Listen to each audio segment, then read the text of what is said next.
Info Le Figaro document, l'avocat de l'ex-collaborateur d'Emmanuel Macron a reçu un courriel le 6 septembre, en vue d'une convocation de son client le 19 septembre.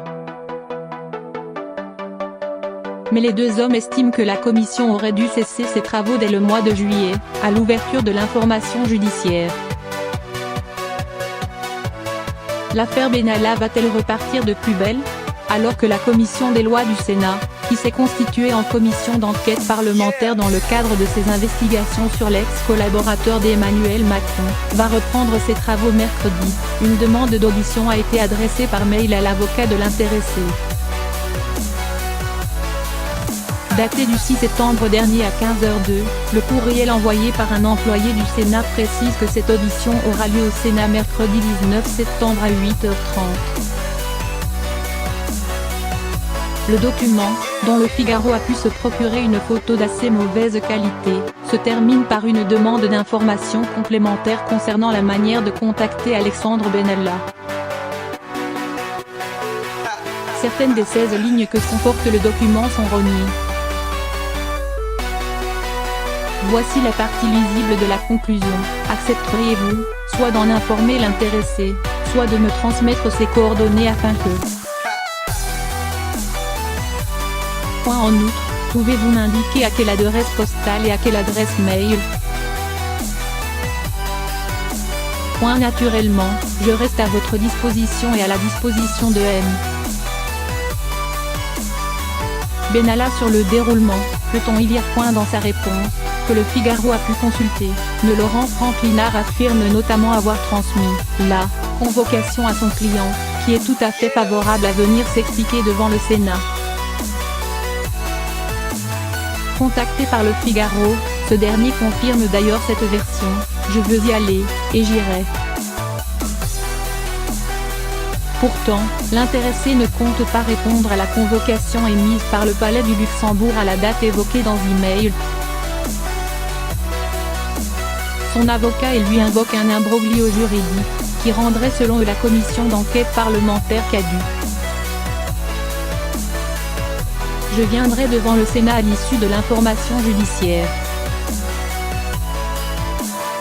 Mais Laurent Franclinard cite le troisième paragraphe du I de l'article 6 de l'ordonnance EN-58100 du 17 novembre 1958. Le texte en question précise qu'il ne peut être créé de commission d'enquête sur des faits ayant donné lieu à des poursuites judiciaires et aussi longtemps que ces poursuites sont en cours. Une deuxième phrase ajoute, si une commission a déjà été créée, sa mission prend fin dès l'ouverture d'une information judiciaire relative aux faits sur lesquels elle est chargée d'enquêter. Or c'est sur ce dernier point que l'avocat d'Alexandre Benalla et son client s'appuient pour refuser de se rendre au Sénat dans l'immédiat. Car une information judiciaire a bien été ouverte en juillet dernier et confiée à un juge d'instruction, notamment pour violence en réunion et immixtion dans l'exercice d'une fonction publique.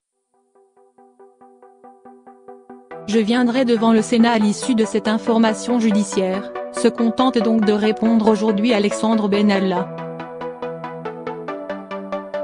Les termes du courriel au cœur des débats. Dans un communiqué, le président LR de la commission d'enquête du Sénat Philippe Bas, et les co-rapporteurs Muriel Jourda, LR, et Jean-Pierre Sueur, PS, rappellent qu'il n'appartient pas aux personnes convoquées pour être auditionnées de décider de se présenter ou non à cette convocation. Ils citent eux aussi l'article 6 de l'ordonnance EN-58100, mais sa partie 2 cette fois, pour affirmer que toute personne dont une commission a jugé l'audition utile est tenue de déférer à la convocation qui lui est délivrée. Si besoin, le texte cité par les sénateurs stipule qu'un convoqué peut être contraint par huissier ou agent de la force publique d'être entendu sous serment et de déposer, sous peine de 2 ans d'emprisonnement et de 7 500 € d'amende. Une convocation sera prochainement adressée à Alexandre Benalla, est-il encore précisé dans le communiqué. Contacté par Le Figaro, Jean-Pierre Sueur va plus loin et affirme carrément « Nous sommes fondés à saisir l'autorité judiciaire ». Quoi qu'il en soit, il semblerait que les deux camps s'affrontent sur les termes employés dans l'email, dont l'objet « demande d'audition ». D'un côté, la défense d'Alexandre Benalla s'étonne d'entendre Jean-Pierre Sueur et Philippe Bas affirmer qu'ils n'ont pas encore convoqué l'intéressé, alors que ce dernier estime avoir reçu un courriel en ce sens le 6 septembre dernier. De l'autre, les deux sénateurs affirment qu'ils le feront prochainement, mais qu'il sera obligé de se présenter lorsqu'ils le feront.